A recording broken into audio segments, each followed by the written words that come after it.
¿Qué tal? Buenos días. Es un gusto primeramente verlos.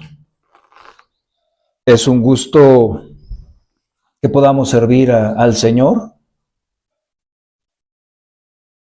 Es un gusto tener su palabra que alumbra nuestras vidas, nuestras mentes. Es un gusto que comprendamos que Dios es fiel, que Dios es la roca que sustenta nuestras vidas. Y como dice su palabra, ¿de quién temeré? Le damos gracias a nuestro Señor y Salvador por su grandeza. Si alguien podría hablar de la fidelidad de ese Dios, somos nosotros. Porque al estar aquí, Él demuestra su fidelidad. Él es fiel. Él es bueno y como dice su palabra, para siempre es su misericordia. Y ese para siempre, hermanos, es algo que no se va a extinguir nunca. Nunca va a terminar. Todas las mañanas se renueva su misericordia. Y eso es algo que podemos ver, por eso estamos aquí, porque Él ha decidido renovar su misericordia sobre nosotros, ¿no? Gracias porque nos impulsa gustosamente a hacer su voluntad cuando hay muchos hermanos que no comprenden la importancia de este día y hacen lo que mejor les parece. Y no lo decimos para juzgarlos, lo decimos con tristeza. Como el apóstol Juan dice en su carta, ¿cómo podemos saber si amamos a Dios cuando guardamos sus mandamientos? Y no son gravosos, no son una carga. Son benéficos para nuestras vidas. La obediencia, el amor, el orden, la responsabilidad. Pues vamos a ponernos de pie para cantar el primer himno, que es el número 664. Y como dice en Primera de Crónicas del 16, Primera de Crónicas, no lo busquen, capítulo 16, del 29 al 31, dad a Jehová la honra debida a su nombre, traed ofrenda y venid delante de él, postraos delante de Jehová en la hermosura de la santidad. Verso 30, temed en su presencia toda la tierra, el mundo será aún establecido, para que no se conmueva, alégrense los cielos y gócese la tierra, y digan en las naciones, Jehová reina. Vamos a cantar el himno 664, por favor.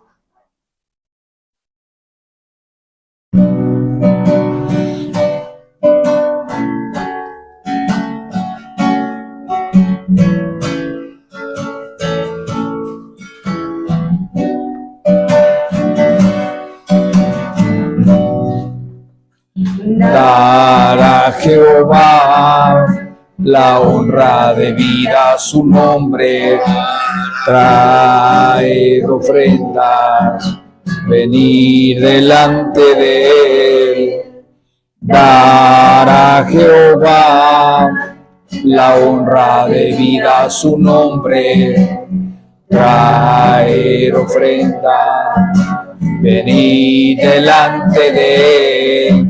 Postraos delante de Jehová en la hermosura de su santidad. Alégrense los cielos y gócense la tierra, y digan en las naciones, Jehová es Rey. Alégrense en los cielos y gócese la tierra, y digan en las naciones, Jehová es Rey.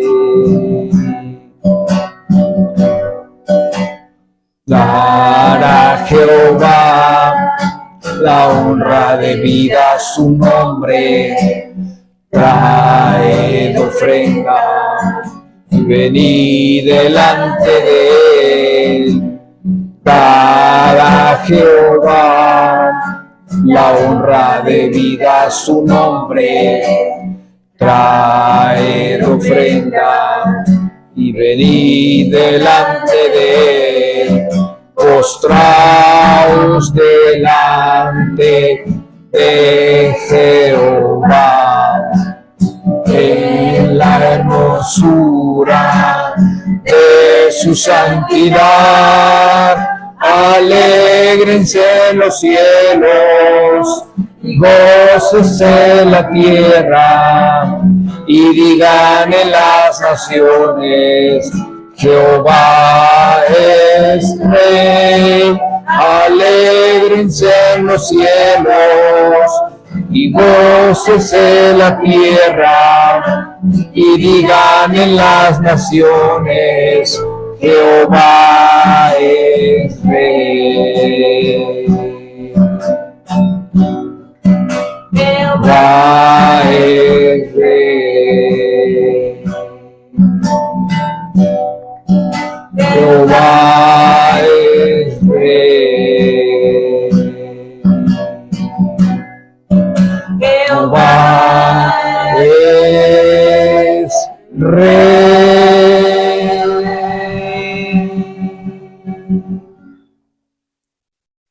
Pues es un canto muy hermoso, ¿verdad? Alégrense en los cielos. ¿Quiénes? Los ángeles, los querubines, todo el ejército del cielo. Y gócense en la tierra. ¿Quiénes son los que se gozan en la tierra? Los cristianos. ¿Por qué? Porque Jehová es Rey. Por eso nos gozamos. Porque Jehová es nuestro Rey. Vamos a cantar el himno número 90, por favor. Este es el Salmo 145 del 1 al 4. Generación a generación celebrarán tus obras.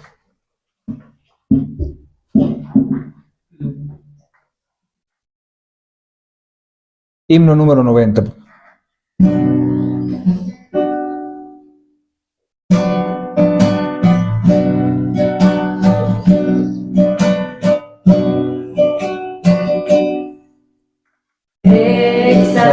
Exaltaré mi Dios, mi Rey, y bendeciré tu nombre eternamente y para siempre. Cada día te bendeciré y alabaré tu nombre eternamente y para siempre. Grande Jehová y digno de suprema alabanza, y su grandeza es inescrutable. Cada día te bendeciré. Generación a generación celebrará tus obras y anunciará tus poderosos hechos. Cada día te bendeciré y alabaré tu nombre eternamente y para siempre. Grande Jehová y digno de suprema alabanza, y su grandeza es inescrutable. Cada día te bendeciré. Generación a generación celebrarán tus obras y anunciarán tus poderosos hechos. Cada día te bendeciré y alabaré tu nombre eternamente y para siempre.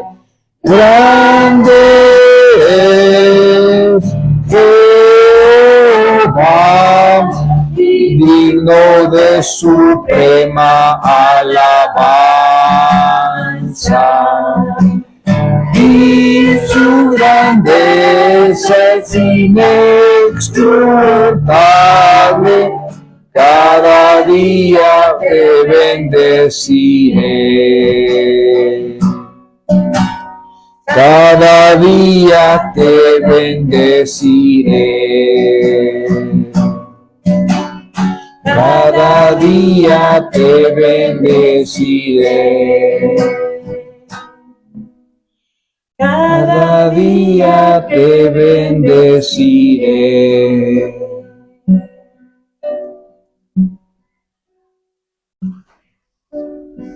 Amén. Un brevario importante. Leyendo esta estrofa, la última generación a generación celebrará tus obras. Nosotros los creyentes celebramos sus obras. Pero, ¿cómo podríamos celebrar sus obras si no hubiera historia? Si no tendríamos su palabra, ¿qué celebraríamos? Nada. Y a mediados del siglo XVI, Johannes Gutenberg, un 23 de febrero, se imprimió la primera Biblia.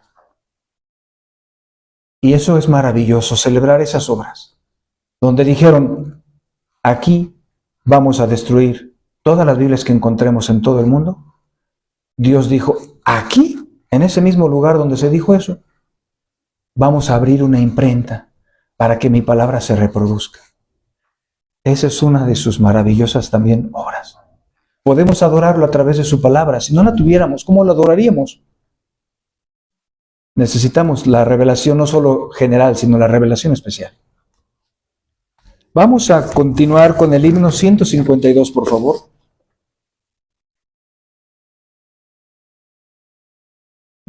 Este himno es muy alegre, porque nuestro Dios es alegre.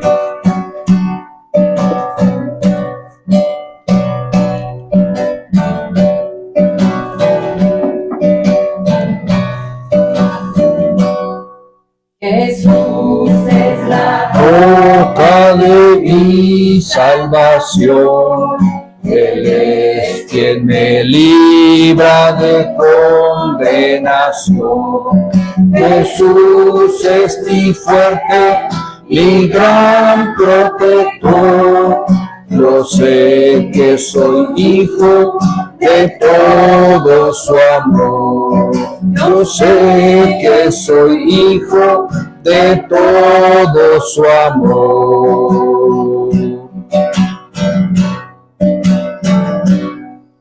Jesús me defiende de negra traición.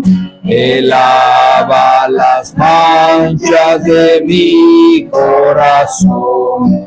Jesús me rescata del mundo falaz, me lleva en su seno de paz. Me lleva en su seno de paz. Por eso en mis horas de negro dolor. Yo busco el consuelo de mi Redentor. Venid si por Cristo sed salvo queréis, al lado de Cristo lugar hallaréis. Al lado de Cristo lugar hallaréis.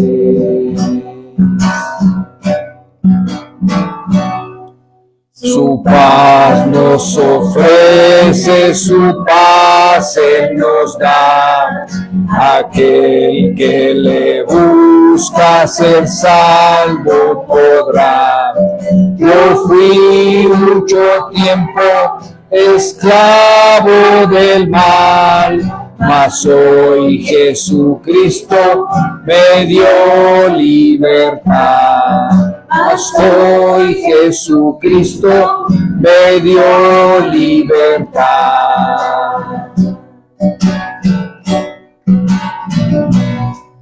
Jesús es la fuente de la redención.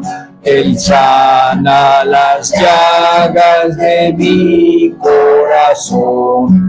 Él sana al leproso, al ciego da luz. Por eso confío tan solo en Jesús.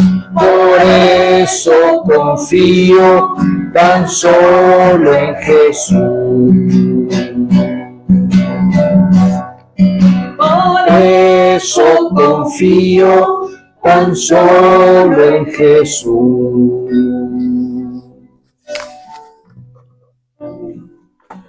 Amén. Vamos a cantar el último himno, el 305.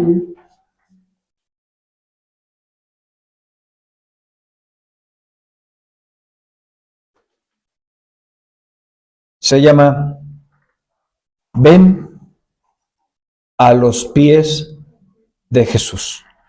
Himno 305.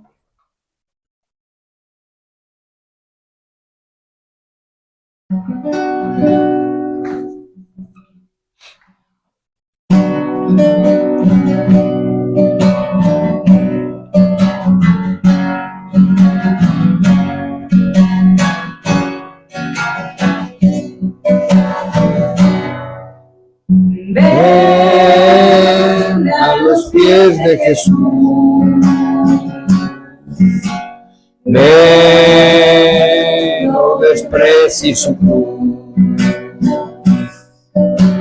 Ven por la senda de luz, por la senda de luz que es tan solo en Jesús. Te brindó salvación, mira el monte de Sión. Por la senda de luz que está solo Jesús, quien tomando su cruz te brindó salvación, mira el monte de Sión.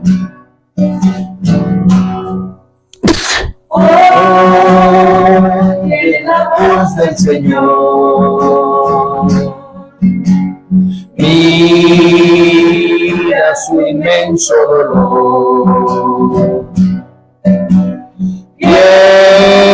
Piensa en que Dios es amor, en que Dios es amor, sufrió intenso dolor por hacerte el favor de brindarte salud en su gran plenitud. En que Dios es amor, sufrió intenso dolor por hacerte el favor de brindarte salud en su gran plenitud. Vuelve tus ojos a Dios. Vuelve, escucha su voz. Y ya no más serán dos. Uno solo con Dios, uno solo con Dios. Ven y busca verlos, aquel bello país no será más feliz. Uno solo con Dios, uno solo con Dios, ven y busca velos, aquel bello país no será más feliz. Ábrele tu corazón a quien te ofrece perdón, quien en su crucifixión consumó redención, ofreciendo el perdón y la consolación, pues Él quiso morir para hacernos vivir. Consumó redención, ofreciendo el perdón y la consolación, pues Él quiso morir para hacernos vivir. Para hacernos vivir. Para hacernos vivir.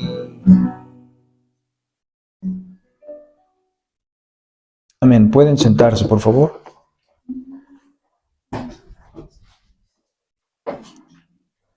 Esta última estrofa es muy sobria, nos lleva a meditar qué fue lo que hizo Cristo, ¿verdad? Pues Él quiso morir para hacernos vivir. No había otro medio para rescatarnos.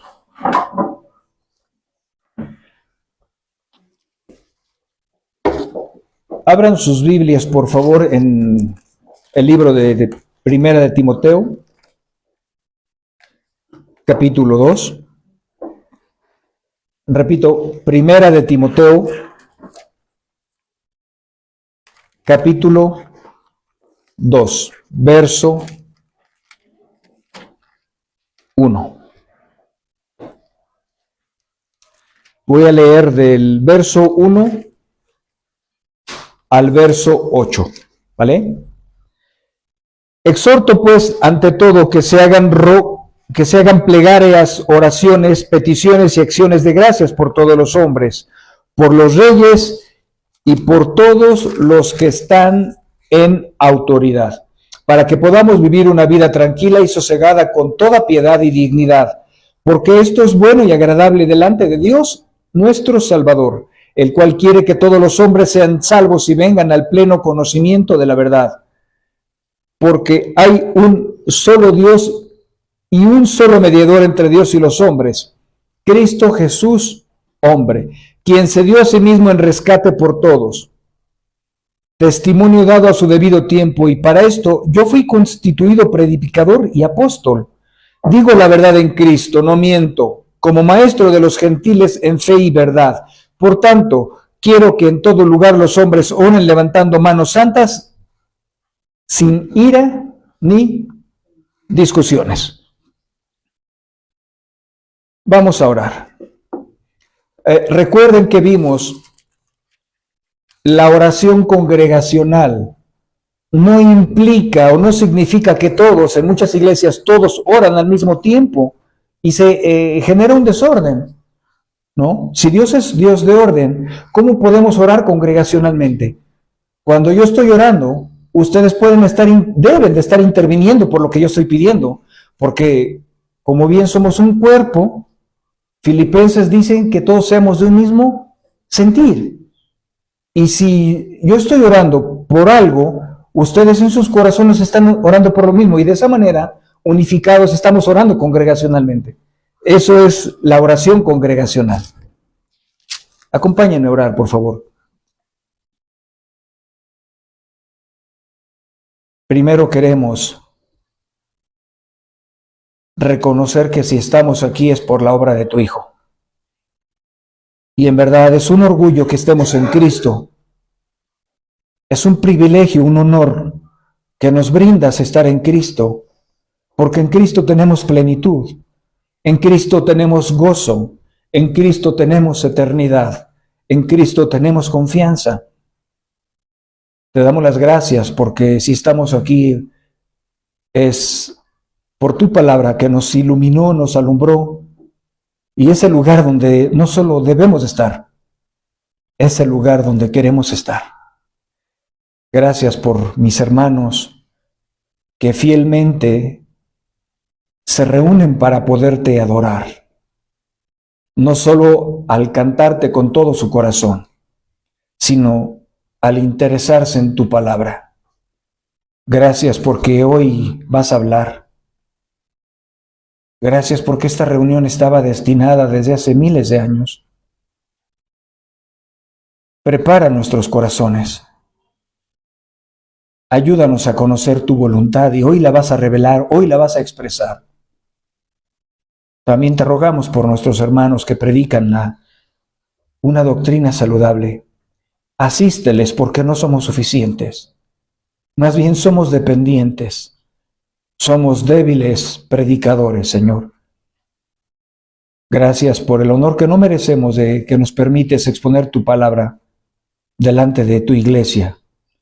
Ayúdame a ser un hombre fiel, un hombre confiable, un hombre que no distorsione tu palabra, un hombre que aprenda a alimentar a tu pueblo a través de las aplicaciones y las explicaciones y las implicaciones de tu palabra, porque tu palabra es sacra, Señor.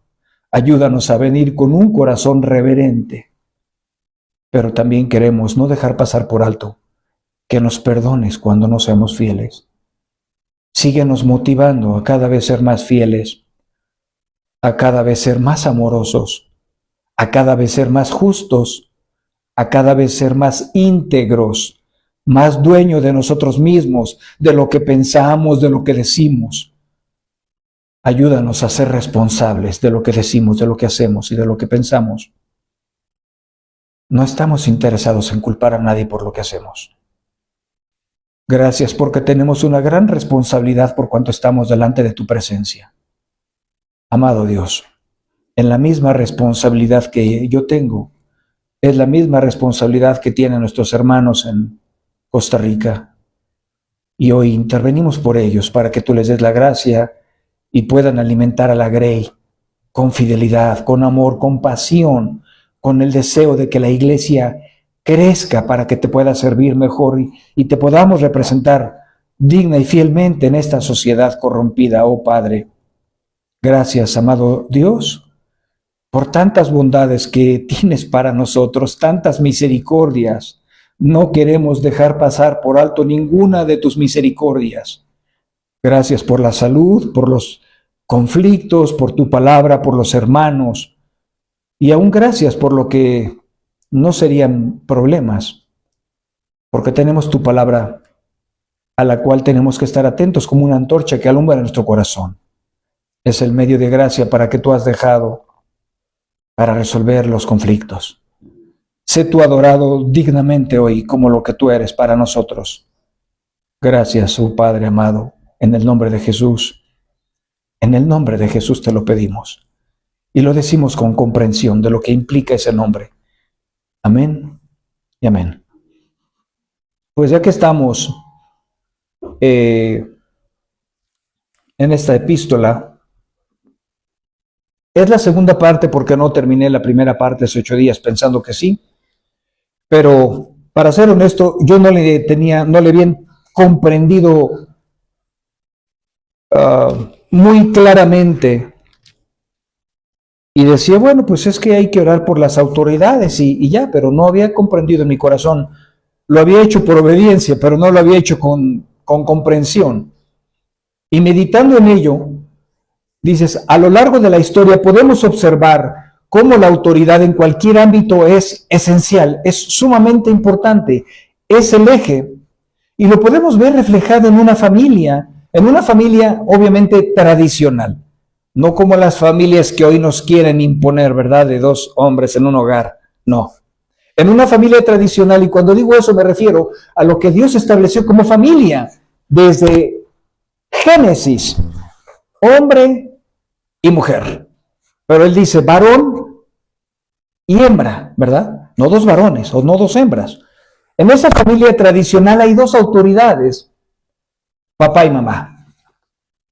¿Qué pasaría si no hubiera una autoridad Si el hombre hace un buen papel en cuanto a su autoridad, el hombre es justo, santo, dueño de sí mismo, va a dirigir su hogar de una manera y el resultado se verá reflejado en la conducta de los hijos. Cuando los padres hacen un buen papel, porque son las autoridades, papá y mamá, y dirigen juntos, ¿verdad?, la familia, o sea, los hijos, el resultado, si lo hicimos bien, el resultado va a ser bueno, positivo. Pero solo quiero aclarar la importancia de la autoridad. Una autoridad saludable va a traer frutos buenos o saludables en cuanto a la crianza de los hijos. Y se va a ver reflejada en la conducta de los hijos. Recordemos también, ahora trasladamos esa autoridad a un gobierno. Muchos países, o la mayoría, por no decir todos, porque España es uno de ellos que tiene rey, aunque sigue siendo una autoridad, ¿no? Nosotros tenemos, no rey, tenemos un presidente. Ok, el presidente ejerce autoridad y dominio sobre un país, ¿no? Ya no vamos a hablar si es democráticamente o no. Hay un presidente que gobierna. Si el gobierno es justo, los resultados de su gobierno y las implicaciones de él, la vamos a observar en la sociedad. Vemos, yo decía, ¿cómo puedo transmitir un pasaje sin ejemplificar y que nuestras mentes conscientemente razonen? Todos hemos oído hablar del presidente de El Salvador, ¿no? Nayib Bukele, que muchos lo cuestionan. Es un país que estaba repleto de pandillerismo, de drogadicción, un alto índice de violaciones a las mujeres, un alto índice de violación a los derechos individuales y particulares de las personas. No tienes libre tránsito porque tienes que pagar. Y para vender tienes que pagar. Si no, hay secuestro. Era un país horrible. ¿Qué quiero decir? Llega un presidente y empieza a gobernar, como todos los presidentes deberían de gobernar, para el pueblo. El presidente, no sé si lo sepan, es un servidor de nosotros y tiene que hacer todo en base a nuestro beneficio, no en base a su beneficio. Y este presidente ejerció su poder y su autoridad por una elección, por decisión del pueblo salvadoreño. ¿Y qué fue lo primero que hizo? Algo muy temible. Encerró a todos los maleantes, o a la mayoría. Y la gente puede salir de noche. Y la gente ya no está renteada para que te cobren derecho de piso. Vemos la implicación de lo que nos manda Timoteo, que oremos por nuestros gobernantes. Si te das cuenta, ¿cuántas veces el pueblo de Israel no fue oprimido? ¿Y qué hicieron? Oraron. Oraron, se humillaron ante Dios. Y después de que se humillaron, Dios los escucha y los libera. Yo decía, ¿por qué puede ser tan importante? Yo sé que es importante porque está dentro de la palabra de Dios. Pero ¿cuál es la importancia que Dios le da a su misma palabra? Porque yo no lo entendía con claridad. Y la claridad es que, ¿cuántos hermanos hemos leído la Biblia y vemos el liderazgo de Adán? O la falta de liderazgo. ¿Qué sucedió? La caída de la raza humana, nada más. ¿Cuáles fueron las consecuencias de Saúl y su reinado? Los padres de Sansón, ¿cómo gobernaron su hogar como autoridades? Fracasaron. Bajo ese esquema tan importante de la autoridad y la importancia de orar por las autoridades, nuestro autor, nuestro hermano Pablo, Por eso ves la implicación y la importancia de que el pueblo de Dios ore por sus gobernantes. Y en el versículo 2 lo expresa. Exhorto pues ante todo. Les iba a enseñar que la oración era parte fundamental de la vida cristiana. Era la evidencia de que habían nacido de nuevo. En la reunión de la mañana, si bien los hermanos que nos venimos a orar, ¿por qué los incrédulos, por qué no oran? ¿Por qué no tienen ninguna relación con el Padre? Porque ellos creen que no es necesario. Pero es un mandamiento, pero ellos lo ignoran porque no les importa la palabra de Dios, en lo más mínimo. Pueden defender su secta o su religión de una manera inconsciente e inconsistente, pero ¿cuáles argumentaciones tienen? Porque no oran. Dice, entra a tu aposento y ora a mi Padre que está en los cielos. No lo hacen ni individual ni colectivamente. ¿Por qué? Pero eso defienden lo que ellos creen. Una de las evidencias de un cristiano es que naturalmente va a orar. Es la manera, la única manera, cómo se va a relacionar con su Padre que está en los cielos. No hay otra manera. También congregacionalmente, ¿verdad? Como nos dice aquí Pablo, y vemos la importancia. Le dice Pablo a Timoteo, exhorto pues ante todo que se hagan rogativas, que se hagan plegarias, peticiones y acciones de gracias por todos los hombres. Aquí hay una implicación. Pablo no estaba segmentando, discriminando a ningún país, a ninguna nacionalidad, a ninguna etnia. Pero no estaba diciendo tampoco oren persona por persona. En un general, por los reyes y por todos los que están en autoridad. Simple y sencillamente nosotros tenemos que orar por nuestro presidente y tenemos que orar por los legisladores. Porque aquí nos dice, nos demanda la palabra de Dios que están en autoridad. ¿Cuál es el propósito? No, lo dije hace 8 días. El primer propósito no es para que fueran salvos.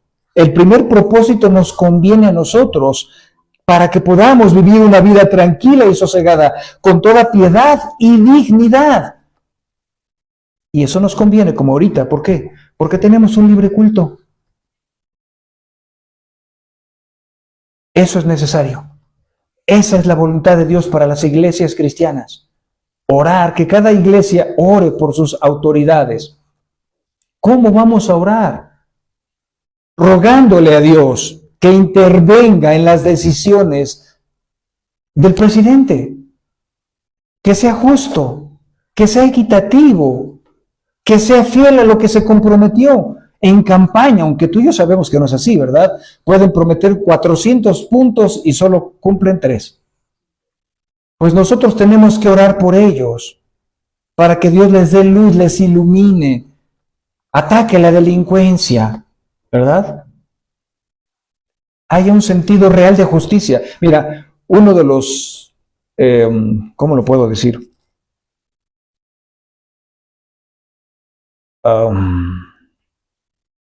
Nuestra Constitución de los Estados Unidos mexicanos es uno de los mejores. ¿No sabías? Pero ¿sabes una cosa? No se aplica. Es uno de los mejores, pero no se aplica.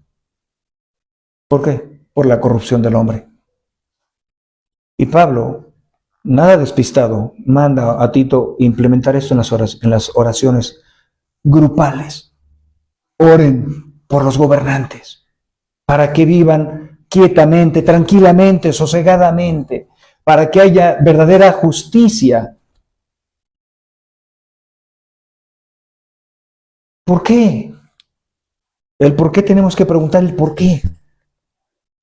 Y en el verso 3 nos da la respuesta, porque esto es bueno y agradable delante de Dios, nuestro Salvador. Eso para mí y para ti es suficiente. ¿Eso le agrada a Dios?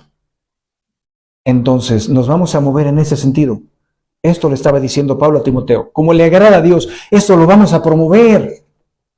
Vamos a orar por nuestras autoridades. No debemos de dejar de orar por las autoridades, ¿no? Vemos en Saúl, la historia, hermanos, nos sirve como un precedente de que hombres hace miles de años transitaron en esta obediencia, y este texto no estaba aquí todavía. Ellos lo hicieron. En Saúl, que intervenía por el pueblo, aunque ellos se olvidaron del Señor su Dios y la autoridad se olvidó de Dios, ¿verdad? Los vendió en manos de Sísara, jefe del ejército de Azor, recuerdan, en manos de los filisteos, en manos del rey de Moab. El pueblo de Israel pidió un rey para sustituir a Jehová y se les concedió a pesar de todo eso. Samuel exclama algo importante en 1 Samuel 12, del 23 al 25. Y en cuanto a mí, dice Samuel, lejos esté de mí que peque contra el Señor, cesando de orar por vosotros. Antes bien os instruiré en el camino bueno y recto. Solamente temed al Señor y servirle, en verdad, con todo vuestro corazón, pues habéis visto cuán grandes cosas ha hecho por vosotros. Hermanos, el principio no ha cambiado. Es veterotestamentario y Antiguo Testamento. No ha cambiado. Tenemos que orar sin cesar. Eso lo tocamos un poco el domingo pasado para recordar la importancia de la oración congregacional, pero también orar y ser dirigidos como Dios demanda a orar por nuestras autoridades, ¿no? Podemos orar muchas cosas, que sean justos, que sean rectos, ¿no? Que Dios les dé luz para gobernar, aún en las pequeñas decisiones, que no hay pequeñas decisiones, que sean fieles, que no hagan nada, que no gobiernen para que les beneficie, ¿no? Que no le agreguen a la ley nada para ellos, como había un presidente que dijo, bueno, después de que salgamos, dejemos el gobierno, vamos a tener pensiones vitalicias de millones de pesos. Y decidimos que no vamos a bajar el nivel. ¿En qué sentido? 12 boletos de avión familiares para que guardaespaldas. Eso es un mal gobierno. El presidente debe de gobernar para promover principios, para proteger al pueblo. No para sustentar, luego tenemos peligro, pero sustentar tonteras. Intentar que nosotros como cristianos nos limiten o nos delimiten minorías de grupos con intenciones politizadas, abrazando ideologías de género, ¿no? Y poniendo la lupa en nosotros como si fuéramos homofóbicos. O sea, para eso no está el gobierno, es para gobernar con justicia. Hay un presidente, y esto no es político obviamente, que me gustó lo que dijo: si hay gente que son homosexuales y lesbianas, nosotros, yo como presidente y el pueblo, los va a respetar. Pero no voy a permitir que en las escuelas se promueva la ideología de género. No voy a permitir manifestaciones en las calles. Excelente gobierno, ¿no? Excelente gobierno. Tenemos que orar por el presidente. Necesita las oraciones de los cristianos para que permita lo que convenga al país, no a los intereses de un grupo minoritario. Y luego, después de que promueve Pablo la oración congregacional por las autoridades, hace algo increíble. Recordemos que había gnosticismo, grupos muy fuertes místicos, que unos no creían en la resurrección del Cristo, que unos no creían en la deidad del Cristo. Siempre había grupos de choque, los fariseos también, que no creían en la divinidad de Jesús. Y por eso, con ese conocimiento y en la cultura permeada, ¿qué hace Pablo? contrarresta. Y el énfasis de la enseñanza se encuentra aquí en Primera de Timoteo, versículo 2, versos 5 y 6. ¿Por qué está aquí concentrado ese pasaje tan, pero tan importante?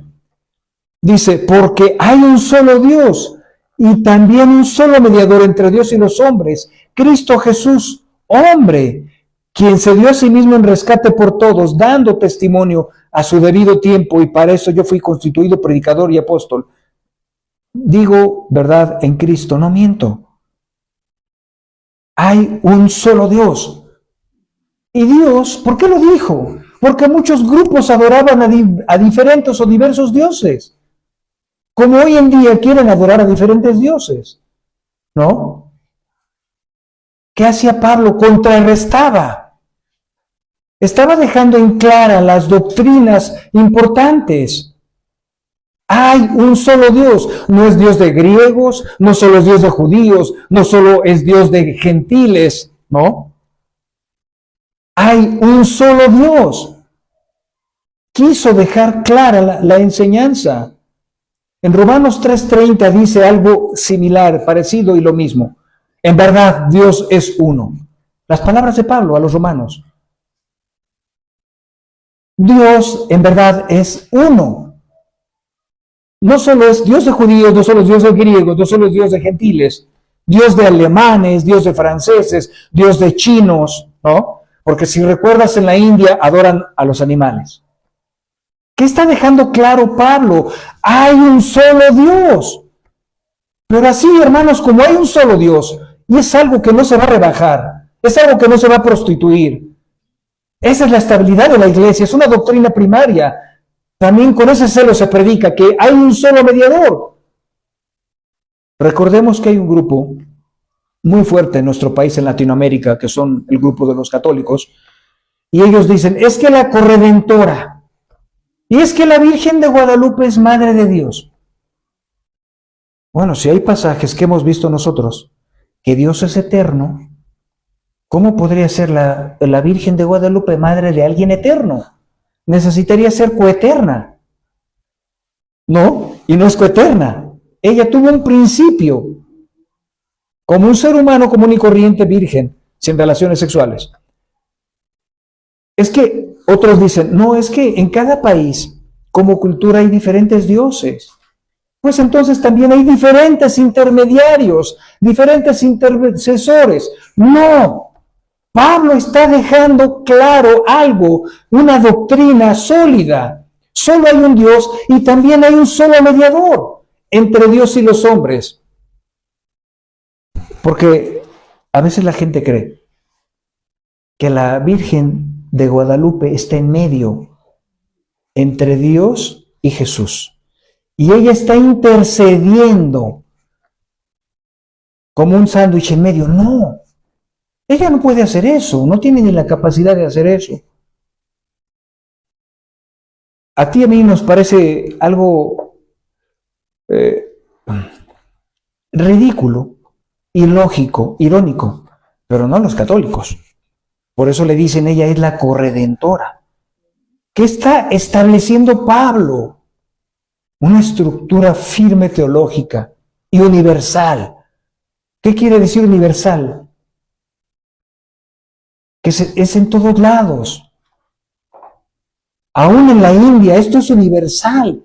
Es un mandato para cada ser humano. Dios es uno. Y hay un solo mediador para llegar a Dios. No es a través de las obras, como muchos prosélitos querían hacer. La salvación en Cristo, mi fe en Cristo, más la ley, más la circuncisión, más las obras. No, Pablo dejó claro algo. Hay un solo Dios y un solo mediador en que interviene entre Dios y los hombres. Jesucristo, hombre. Eso es algo fundamental. Eso es algo que no está a discusión en ningún lado. Eso es algo que no está a debate ni a consideración de nadie.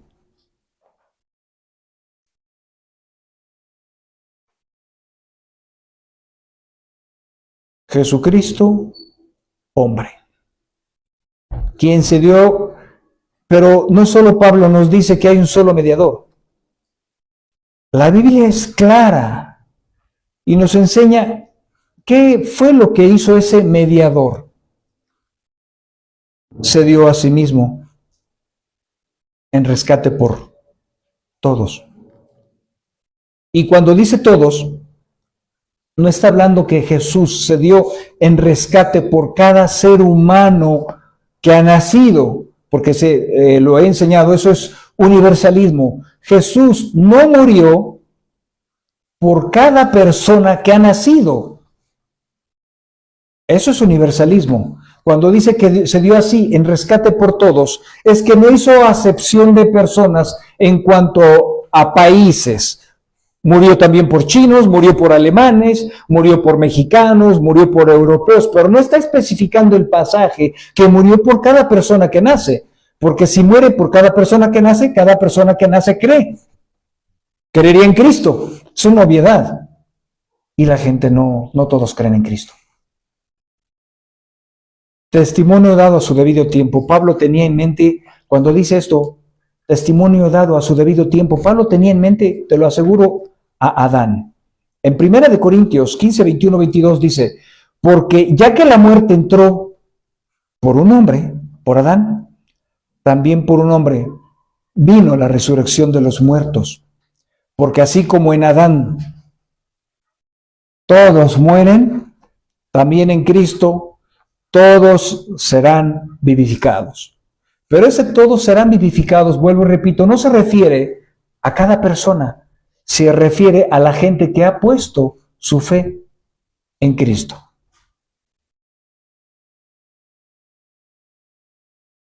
No solo Pablo estaba dirigiendo a Timoteo, sino a la congregación a orar por las autoridades. Y estaba estableciendo el fundamento más importante de la iglesia. Dios es uno y Jesús es el único y exclusivo mediador. Porque hay una pregunta muy sencilla.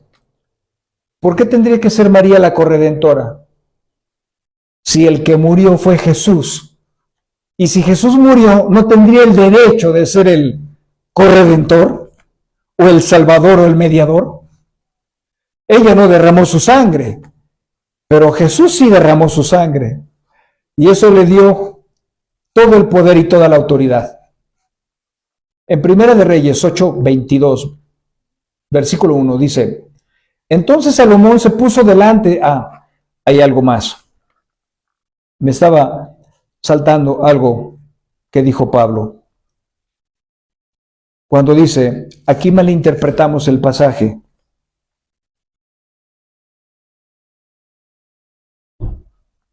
El verso 8.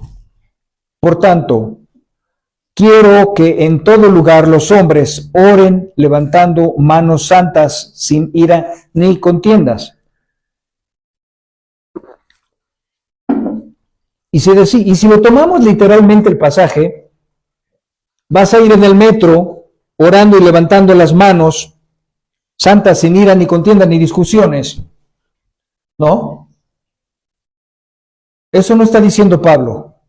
Y es importante entender que en el Antiguo Testamento, cabe aclarar esto porque acuérdense que el Nuevo Testamento se explica a la luz del Antiguo Testamento. En Primera de Reyes 8, lo voy a leer. 8:21.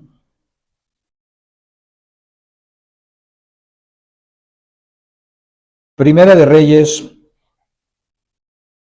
capítulo 8.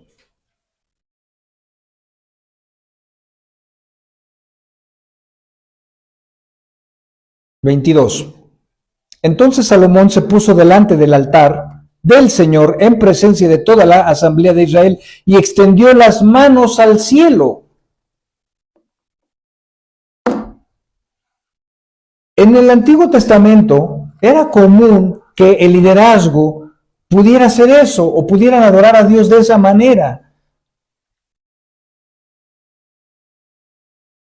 Otro pasaje, Salmo 28:2. Escucha la voz de mis súplicas cuando a ti pido auxilio, cuando levanto mis manos hacia el lugar santísimo de tu santuario. Ahora Pablo quiere concentrarse en que los hombres hoy en día en el Nuevo Testamento levantemos las manos. No, Pablo está enseñando algo. Ya no se requiere levantar esas manos. Ahora le da un sentido correcto, explicando qué significa que los hombres oren en todo lugar, levantando manos santas sin ira ni contienda. Lo que Pablo está diciendo no es que levantemos las manos, está haciendo alusión a la actitud del corazón.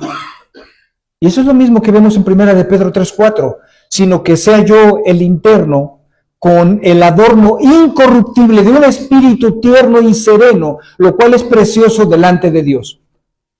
Esa es la actitud que debe de gobernar al creyente. ¿De qué serviría que ahorita nos levantemos los hombres, levantando manos santas, y luego estemos en contiendas en el metro, peleándonos en los carros, discutiendo acaloradamente unos con otros o con la gente del pueblo?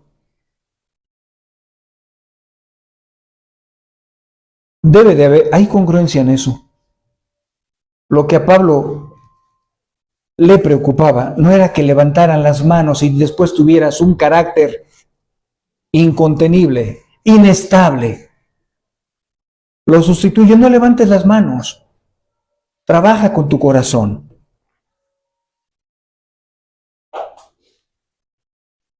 Sin ira ni contiendas. ¿Qué le agrada más a Dios? Que levantemos las manos, como dice en todo lugar literalmente, y tengas un mal carácter, o que no levantes las manos y tengas un carácter apacible. Pues yo creo que lo segundo. Por eso Pedro dice que yo sea, sino que sea el yo interno con el adorno incorruptible de un espíritu tierno y sereno, ¿verdad? Lo cual es precioso delante de Dios. Pablo estaba más ocupado en una adoración interna o una adoración externa levantando las manos. Hay muchos grupos de hermanos que, como no entienden el pasaje, ves a todos los hombres levantando las manos. Pero Dios no está pidiendo que levantemos las manos, está pidiendo que trabajemos en el corazón, que el corazón sea la evidencia de tu fe. Y es una obviedad que levantar las manos y luego ser contencioso, ¿de qué sirve?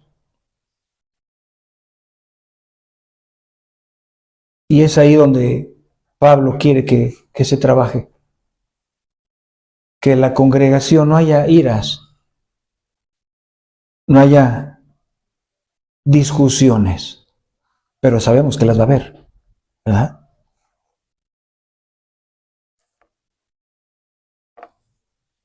Vemos la importancia, cómo Pablo crea una unidad en una pericopa. Oren por sus gobernantes. Esto le agrada a Dios. Oren por ellos para que la consecuencia sea que vivamos tranquila y reposadamente. No dejen de orar, ni por los legisladores. Y dejen claro después de la oración, no se olviden de que hay un solo Dios. Muchos gnósticos y fariseos y otros grupos introducían herejías, y ya lo vimos en Himeneo, que no guardó la conciencia, y lo vimos en Alejandro. No guardaron la conciencia, y como no guardaron una buena conciencia, una limpia conciencia, un buen testimonio, se perdieron en la enseñanza. Y Pablo sigue hablando de la enseñanza, porque esa es doctrina. Hay un solo Dios. Donde quiera que estés, en Mesopotamia, en Asia Menor, en Asia Mayor, en Judea, en Galilea, donde quiera que estén, hay un solo Dios. Y decía Pablo, hermanos, esto no es un mandamiento cultural, es una verdad intrínseca. Hay un solo Dios. Porque dicen, no, hermano, es que aquí los mexicanos, pues claro, si hubieras nacido, el ejemplo que ponen, en Occidente adorarías a Alá, ¿no? Adorarías a los animales, a las vacas. Pero naciste aquí, entonces adoras a Dios. No, esto es un mandamiento universal. Hay un solo Dios, creador del cielo y de la tierra y de todo lo que en ella hay. Y no importa, esto trasciende a la cultura.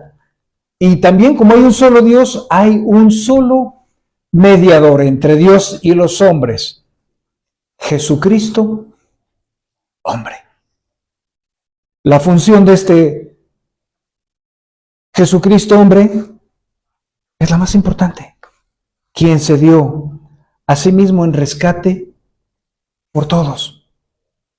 Los pecados no son perdonados en Dios. Los pecados no son perdonados en la Virgen María. Los pecados no son perdonados en Alá, en Confucio, en Gandhi, ¿no? En Aristóteles, en Platón, ¿verdad? En seres mitológicos griegos, no. Los pecados única y exclusivamente son perdonados en Cristo. Que algunos grupos prostituyen el Evangelio, te meten a sus iglesias, hacen cuartitos aparte y a ver, venga hijo, yo le voy a excomulgar, dígame sus pecados. Esto no manda el pasaje, hay un solo mediador y no son ellos, ni nosotros, ni otros. El único mediador, el único cordero, el único sacerdote en su oficio pleno y completo es Jesús, un cordero perfecto. Y lo vemos en Hebreos muy claramente, ¿no? Los sacerdotes recuerden que morían, pero Cristo, como es inmortal, tomó el oficio. Y por eso cada generación que nace pueden recurrir al sacrificio del único cordero que Dios acepta. Jesucristo, hombre. ¿Cómo lo concluye Pablo? Vuelve a concentrarse. Quiero que en todo lugar, y no está demandando literalmente que los hombres levantemos las manos, o las mujeres no. Está hablando de la actitud reverente de los hombres y mujeres del corazón. No es necesario, hermanos, que se levanten las manos como un indicio de adoración a Dios, como lo vimos en el pasaje que les di en Salmos. Escucha la voz de mis súplicas cuando a ti pido auxilio, cuando levanto mis manos hacia el lugar santísimo de tu santuario. No, ahora la actitud que Dios quiere ver es un corazón apacible.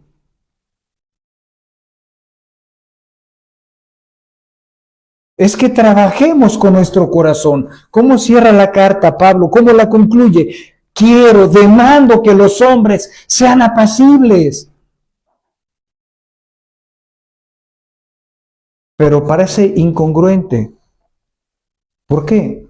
Porque la historia en el Nuevo Testamento, cuando los judíos creían que solo se les otorgaba el Espíritu Santo a los judíos, y Pablo estaba orando y baja una sábana del cielo, ¿no? Con animales cuadrúpedos y de diferentes especies. Y una voz le dice, Pedro, mata y come. Y voltea Pedro y dice, no, Señor, esto es inmunda, ¿cómo tú quieres que yo? Pedro, no es algo real, es en un sentido literal. Solo te estoy dando una comparación que yo voy a otorgar y ya he limpiado a gentiles, Pedro. Eso es lo que yo te quiero explicar, Pedro. Y cuando tocan la puerta, eran unos hombres que habían mandado un hombre llamado Cornelio, baja Pedro y le dice, oye, acompáñame, vamos a mi casa. Y ahí Dios le revela que no solo la salvación iba a ser para los judíos, también para los gentiles, y más allá de eso, que los gentiles íbamos a poder recibir el Espíritu Santo. Entonces, ¿qué tiene que ver esto? Todo. Porque cuando Pedro convoca a la iglesia y le expone lo que sucedió, los judíos radicales se enojaron mucho y no estuvieron de acuerdo con Pedro y empezaron a discutir, ¿no?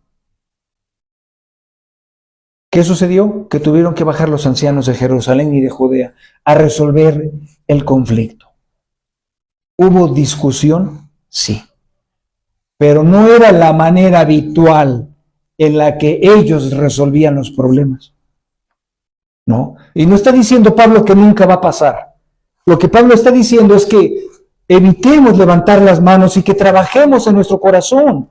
¿Qué es más importante? Trabajar en nuestro corazón continuamente, mortificando nuestro pecado, o levantar las manos y ser hipócritas y estarte peleando cada que alguien te provoque. ¿Qué se ve más piadoso? ¿Que nos vean levantando las manos o que nos ven en San Andrés peleándonos con el del pollo porque nos dio 100 gramos menos? Y estemos discutiendo acalorada mano, digan, ay, el pastor levanta las manos, qué piadoso. Y allá estamos peleando acaloradamente. Lo que Dios está interesado es que trabajemos en el ornato de un corazón apacible. ¿Qué quiere Pablo? Que no nos gobiernen nuestros deseos. Así vamos a adorar a Dios. ¿Cómo lo dice? ¿Cómo lo vemos con Jesús? Dijo algo muy hermoso, como todo. Estoy buscando adoradores que levanten las manos. Estoy buscando adoradores que me adoren en espíritu y en verdad. ¿Qué es eso? Congruentemente, con la fe. ¿Cómo se vería un hermano que se esté peleando en la calle, pero los domingos lo veas bien apasionado, cerrando sus ojos y, Padre, es lo más hermoso que tengo en la vida, ¿no? Y ella se baja del carro y se empieza, dices, no habría esa congruencia. Lo que Pablo está enseñando es que, hermanos y hermanas, trabajemos en el ornato interno de nuestro corazón, que evitemos la ira, eso dice el pasaje, ¿eh? Y las contiendas acaloradas, discusiones ardientes. Eso es lo que le delegó Pablo a la iglesia. Oren por las autoridades.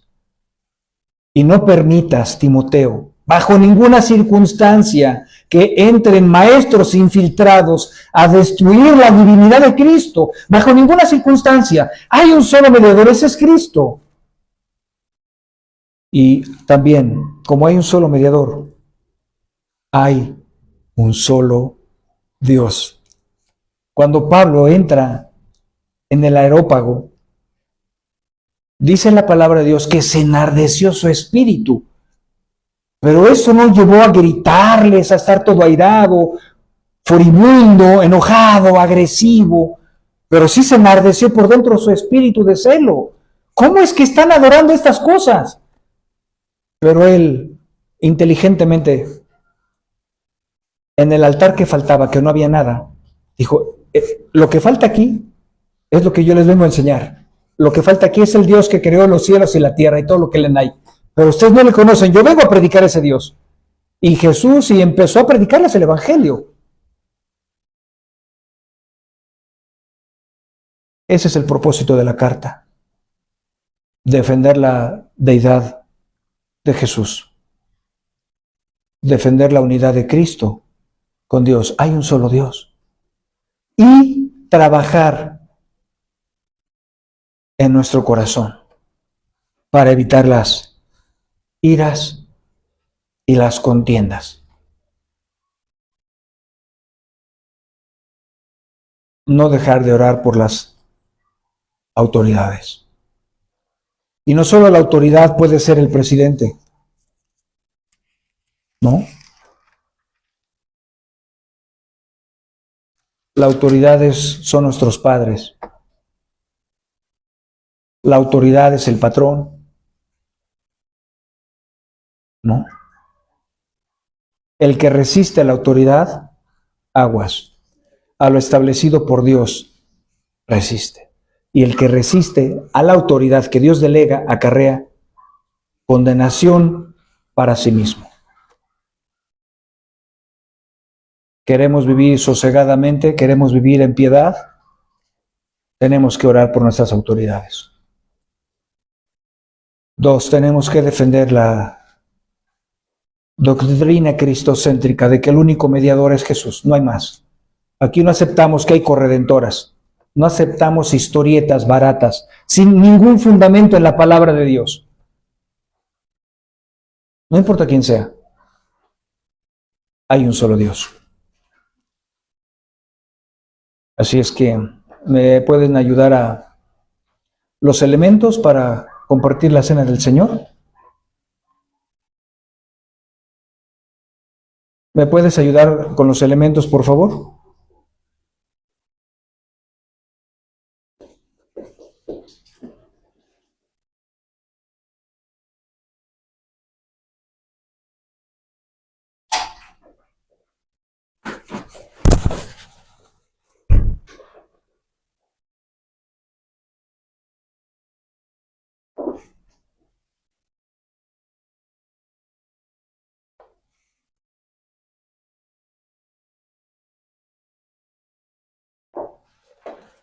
Vamos a ver el pasaje de Lucas 22, del 15 al 20, por favor.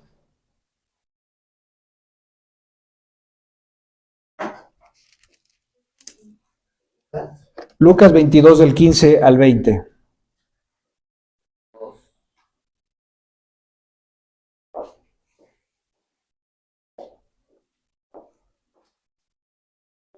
Al 20.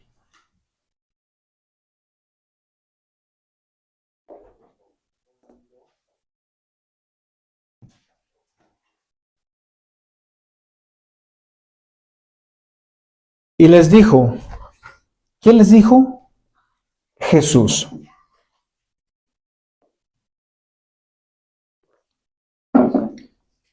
¿Qué les dijo? Intensamente he deseado comer esta Pascua con vosotros antes de padecer. Era algo muy triste después de haber dicho y revelar que iba a padecer. Porque os digo que nunca más volveré a comerla hasta que se cumpla en el reino de Dios. Y habiendo tomado una copa, después de haber dado gracias, dijo, tomad esto y repartidlo entre vosotros. Porque os digo que de ahora en adelante no beberé del fruto de la vida hasta que venga el reino de Dios. Y habiendo tomado pan después de haber dado gracias, lo partió y les dijo, les dio diciendo, esto es mi cuerpo que por vosotros es dado, haced esto en memoria de mí. De la misma manera, verso 20, tomó la copa después de haber cenado, diciendo, esta copa es el nuevo pacto en mi sangre, que es derramada por vosotros. ¿Qué está diciendo? No por cada persona que nace, por vosotros está dando un mensaje por las personas salvas. ¿Qué tiene que ver la Pascua? ¿Qué tiene que ver Éxodo? Todo, para que entendamos. Esto se desprende del Antiguo Testamento, es una orden, un mandato. No lo busquen, se los leo. En Éxodo 12, del 14 al 16 dice, bueno, más bien verso 14 y verso 16 dice, y este día os será memorable y lo celebraréis como fiesta al Señor. Lo celebraréis por todas vuestras generaciones como ordenanza perpetua. ¿Qué significa perpetuo? Para siempre, por siempre. Y en el primer día, fíjate lo que dice, desde dónde viene esta ordenanza. Y en el primer día tendréis una santa convocación y otra santa convocación en el séptimo día. Viene el mandamiento prohibitivo. Ningún trabajo se hará en ellos, excepto lo que cada uno deba comer. Solo esto podréis hacer.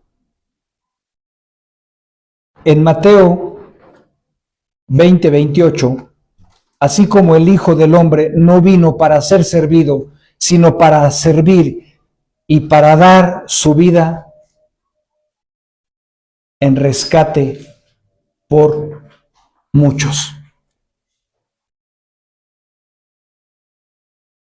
¿Y sabes qué hizo Jesús en la cruz?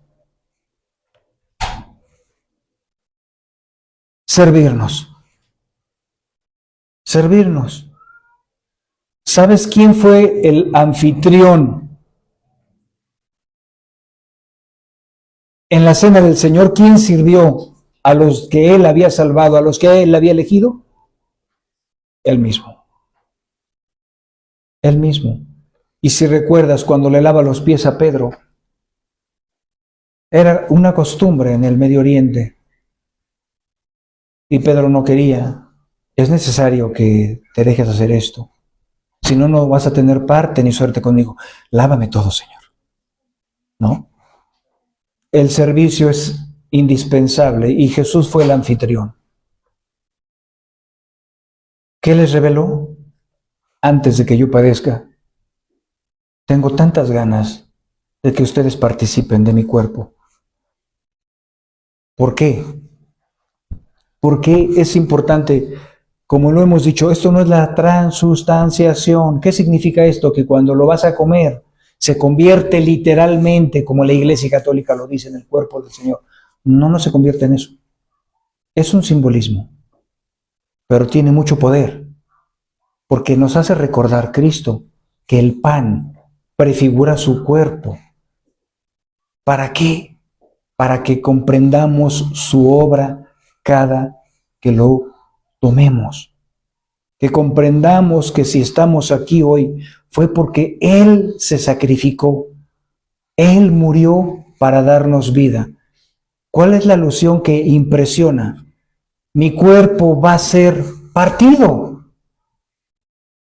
Mi cuerpo va a ser partido. Hagan esto en memoria de mí, porque mi cuerpo va a ser partido, pero va a ser partido una vez. Pero ustedes van a partir el pan cada que se congregan como iglesia.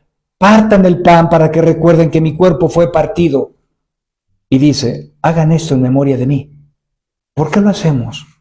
Para que recordemos que Él fue partido en la cruz por ti. Y eso tiene mucho peso porque eso nos dio vida nueva. Entonces, dice, habiendo dado gracias a Dios, parte el cuerpo de Cristo como Cristo fue partido. Y no solo fue partido, se entregó por nosotros. ¿Me puedes ayudar a compartir el pan, por favor?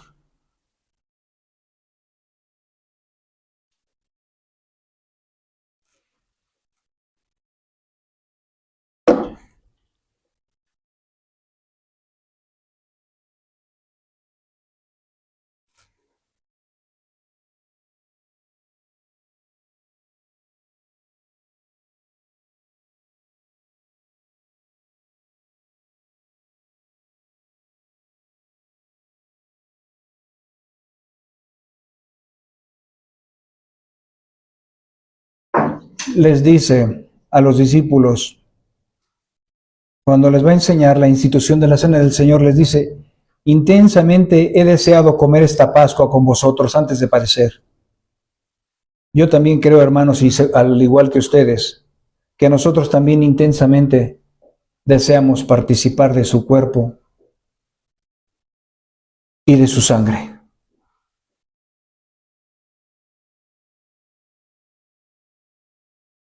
Después de dar gracias, parte el pan, prefigurando su cuerpo, y toma el pan.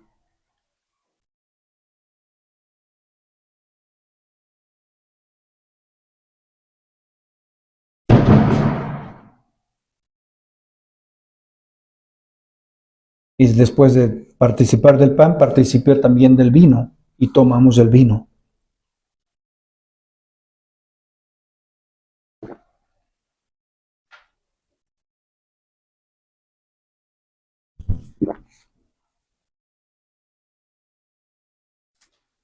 Vamos a ponernos de pie para entonar un himno, por favor.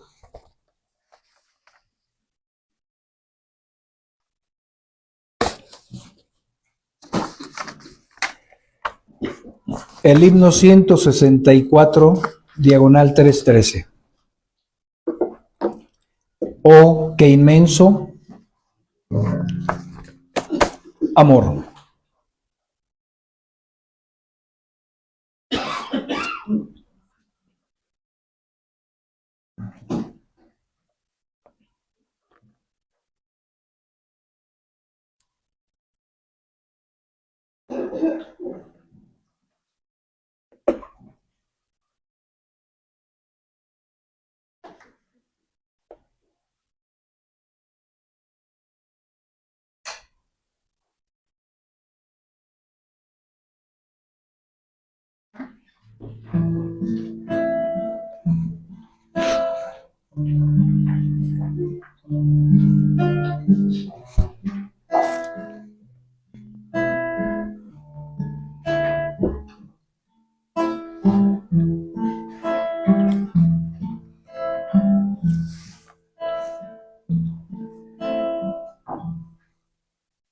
Oh, qué amor, qué inmenso amor, el de mi Salvador.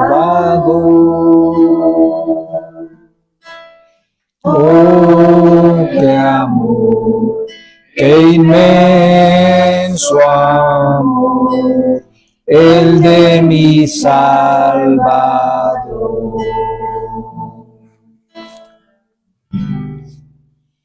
Dios desde el cielo al Salvador mandó a morir por mí. Por ti murió, por mí murió, dio sangre carmesí. Oh, qué amor, qué inmenso amor, el de mi Salvador.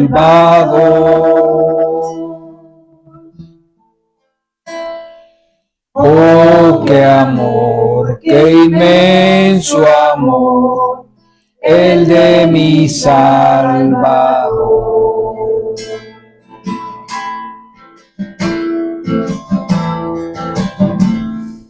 Ven, amigo, a Jesús, pues Él murió por ti. Recibirás la luz que quiere darte a ti. Mi buen Jesús murió para darte perdón. Abre tu corazón y dulce paz tendrás. Día fatal vendrá cuando no habrá lugar. La puerta se abre hoy y tú podrás entrar.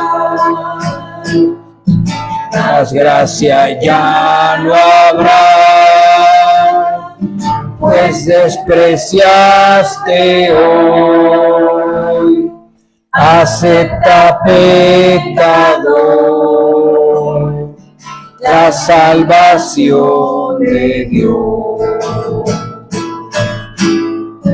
Día fatal vendrá cuando no habrá lugar. La puerta se abre hoy y tú podrás entrar. Más gracia ya no habrá,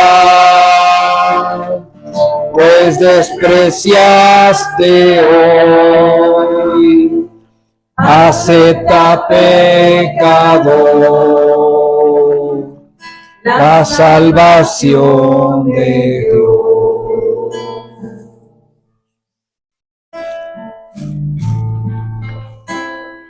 Oh, qué amor, qué inmenso amor, el de mi Salvador.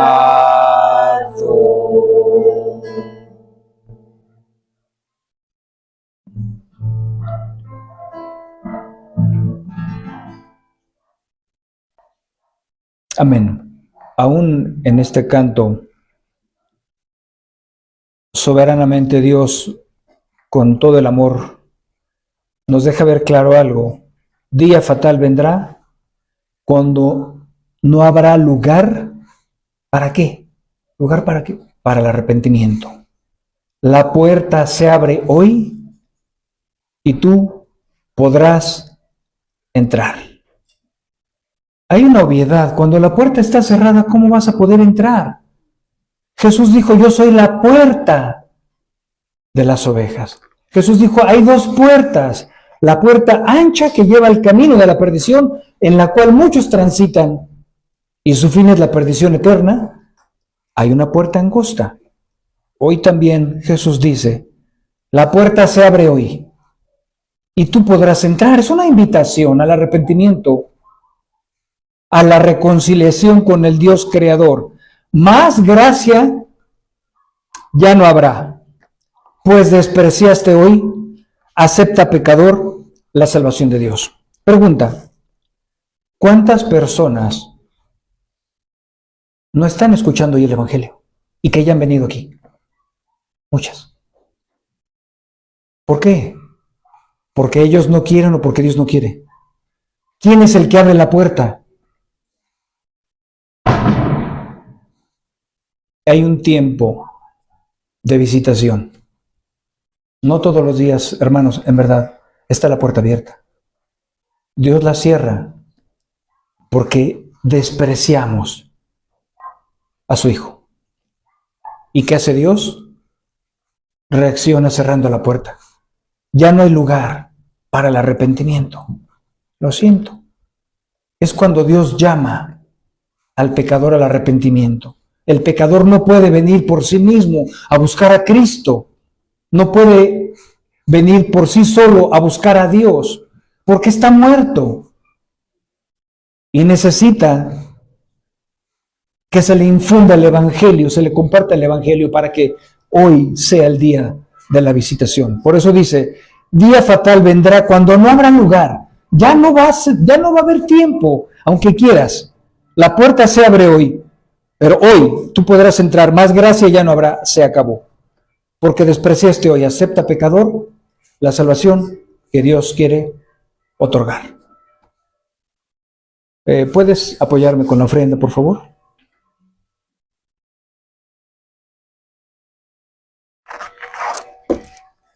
Esto también lo aclaro porque hay muchas personas que dicen, no, ya cuando me vaya a morir, en el momento de la muerte, ¿no? En ese mismo momento, antes de morir, voy a buscar a Dios, mientras voy a disfrutar de la vida. La puerta va a estar cerrada cuando quieras decidir eso. Más gracia ya no habrá.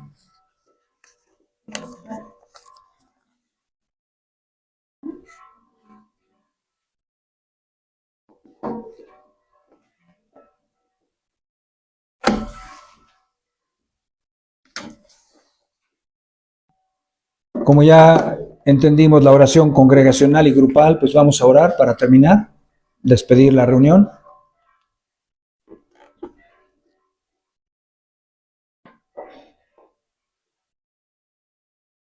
Padre, gracias por tu palabra. Gracias porque calmas cualquier inquietud, duda, y nos enseñas que hay un solo Dios, y nos enseñas que hay un solo mediador, no dos mediadores. Gracias porque lo hemos aprendido, ha sido revelado en nuestro corazón, y queremos siempre mantener firme esa doctrina, esa enseñanza. Ayúdanos a ser fieles a ella y a defenderla como dice Judas, contended ardientemente por el conocimiento que se les ha otorgado una vez a los santos. Ayúdanos a defender tu palabra con celo, pero con amor. También te agradecemos que nos enseñes a orar congregacionalmente, y te pedimos por las autoridades que seas tú el que las dirijas, que seas tú el que les enseñes la justicia, que seas tú el que les revele cómo se debe de gobernar. Padre, ojalá y usaran tu palabra para gobernar y dirigir nuestro país. Nuestro México sería diferente, sería otro. Las familias serían diferentes. ¿Cuántas familias destruidas porque no hay un gobierno? Amado Dios, te pedimos por todas las autoridades, por todos los que están en eminencia, oh Padre, para que podamos vivir como dice tu palabra, en reposo, en tranquilidad, sosegados. Gracias por el tiempo que nos has permitido en esta libertad de exponer nuestra fe pública y abiertamente. Y amado Dios, aún lo queremos hacer cuando la restrinjan. Eso es algo que nunca vamos a decidir obedecer voluntariamente. Te vamos a adorar bajo cualquier circunstancia, porque sobre un alto hay otro más alto. Gracias por los gobernantes. Obra en ellos, alúmbralos, ilumínalos, dirígelos, para que puedan gobernar y dirigir al país en el amor, en la justicia, en la igualdad, en el compromiso, porque a veces se les olvida que nosotros los pusimos ahí para que gobernaran en beneficio a nosotros como ciudadanos, no en beneficio a sus beneficios o a sus familias. Amado Dios, gracias. No queremos levantar manos santas. Queremos trabajar en nuestros corazones. Ayúdanos a seguir siendo transformados. Por favor, bendice a nuestros hermanos que van a tener su reunión, creo que a las 4 o 5. Sé con ellos, dales gracia, obra en el corazón de los oyentes, impáctalos porque eso genera tu palabra, Señor. Ayúdanos a ser hacedores de tu palabra. Ayúdanos a vivir vidas santas, no solo el domingo. La consagración no es dominical, es una vida diaria. Ayúdanos a vivir como tú demandas, para poder honrar tu nombre a través de nuestro estilo de vida. En el nombre de nuestro Señor y gran Salvador Jesucristo. Gracias, amado Dios, por esa cruz que tanto nos ha beneficiado. En el nombre de Jesús, amén y amén.